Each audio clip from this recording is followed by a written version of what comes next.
Hey guys, it's me, John Avenger, once again, and welcome back to my channel. I've took a little break from doing a YouTube video or live stream because I was burnt out. June took a lot out of me.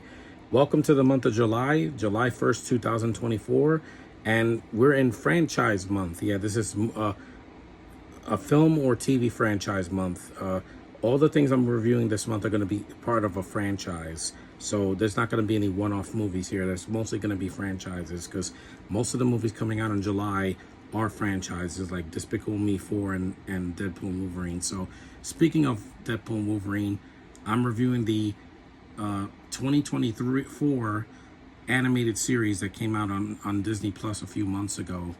And I love this. This is the best cartoon I've seen all year. I know Tevya and these others will agree with me. It came out back in March, so it was a while back this year. X-Men 97, yes. An animated revival of the X-Men animated series from 1992 to 1997. Continuing the story of X-Men who face new challenges following the loss of their leader, Professor Xavier. But he's not dead. I'll get to that. X-Men 97 is produced by Marvel Studios. Yeah, their only good show this year so far. Via its Marvel Animation label with DeMeo as a head writer for the first two seasons and Jake Castorina as the supervising director. Most of the cast comes back that voices the X-Men, not all of them though. The voice of Cyclops passed away a few years ago, so he was recast. But you got you have Ray Chase, Jennifer Hale, Allison Seeley Smith as Storm, Cal Dodd, J.P. Karliak, Lenore Zan, George Buza, A.J. Locasio, Holly Cho, Isaac Robinson Smith, Matthew Waterson, Ross Marquand, and Adrian Ho as members of the X-Men. It's the same voice actors, most of them, and some new ones as well. And also, you got new characters in it as well. The revival first was discussed, a couple years ago. It was supposed to come out last year, but the writer's strike pushed it. So, I was excited to see this because I love the 90s cartoon. I never finished it, but I saw a lot of it when I was a kid. And this was a revival with a lot of the same theme song, updated animation, but it still looks and feels like the old show. And it's the X-Men in color. None of this dark and gritty stuff that they try to do with the Bryan Singer movies or Brett Ratner or any of that. It's the actual X-Men from the cartoon. Yeah, it came out March 20th, 2024, where it premiered 2 episodes. The rest of the 10 episodes were released weekly until May 15th. A second season of production and a third season. I'm looking forward to it because this is still the best cartoon I've seen this year. The voice acting, the more adult story, the violence, they definitely made it more violent than the original cartoon. A lot of the freaking colors, they redesigned some characters, but I was fine with it. It's not like they changed them completely like they did with the movies. And even the voice actors, like a lot of them sounded the same as they did 20 or 30 years ago. I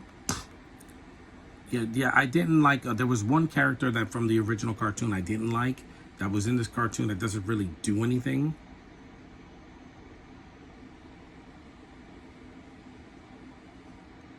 It's Morph. I was never a fan of that character, not even in the original cartoon. Here he's non-binary and he does nothing. He just stands in the background and just says a line and that's it. He's probably the most forgettable of the X-Men, but everybody else is great. Rogue, Lenore Zahn still got it. You got Cal Dodd as Logan, Wolverine, he's great. Allison Seeley as Storm, You got new romances in the show, like Jubilee is with Sunspot in the show. She's great. Gambit, it was good to see him back, and they did something with him. He wasn't just in the background like in X-Men Origins Wolverine. Yes, Magneto, Xavier does come back. He did die, but then there's a Xavier from another timeline that comes in that becomes the leader of the X-Men. It says, my X-Men, not Fox, not Disney's, my X-Men. And it felt very personal to me. That felt like, a slap to, a middle finger to people like Kathleen Kennedy who like to own everything and, with Star Wars and they failed. Here, this is how you do it. The villains were cool. You see, good to see Magneto back. Love seeing Mr. Sinister here. I know Josh is not a fan. I am. I'm sorry. I think he looks cool and he looks scary. You had Mojo. You had a bunch of characters from the comics. It's just like the comic come to life in animation form once again. And it did not disappoint me. Unlike some of the Disney Star Wars shows and some of the MCU shows that failed me last year, like Secret Invasion, this is way better. It's shorter. It's about 30 or 40 minutes an episode. They're not an hour and a half.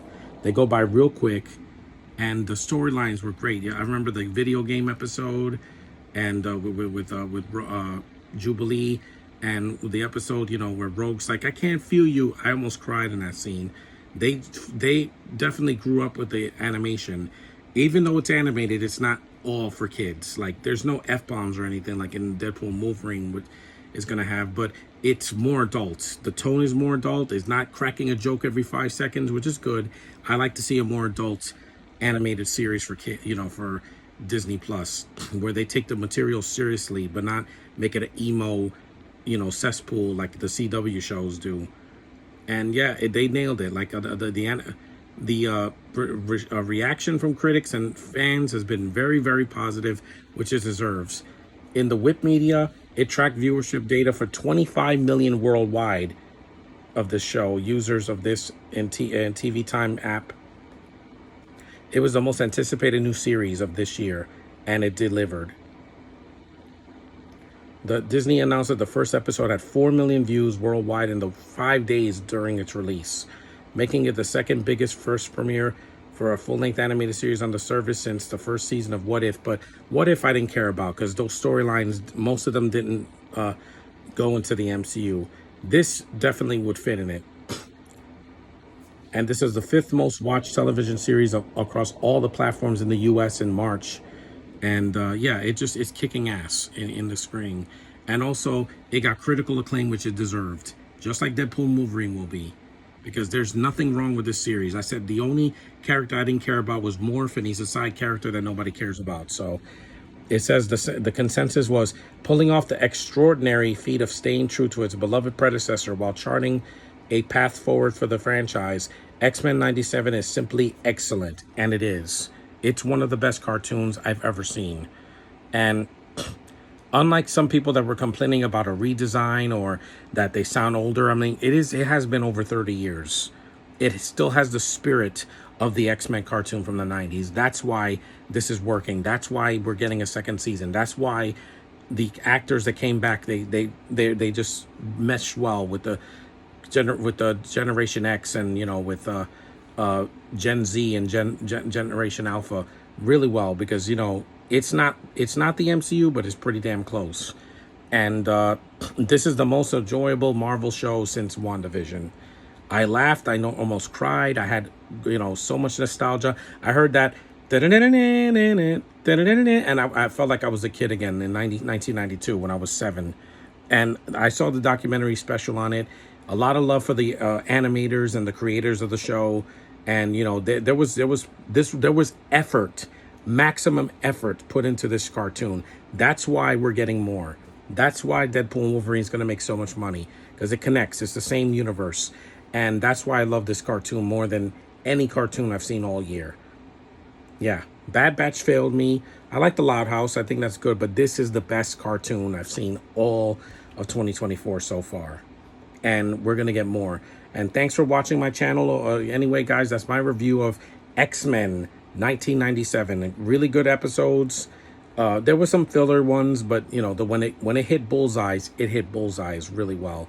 And the characters are just, they're back in the mainstream, and I love seeing this. This is the X-Men I missed for so many years after Fox, what they did, because they killed it more than one time, with X-Men 3 and Origins and First Class and Apocalypse and Dark Phoenix and New Mutants. Those are not the X-Men we want. This is the X-Men that I want to see.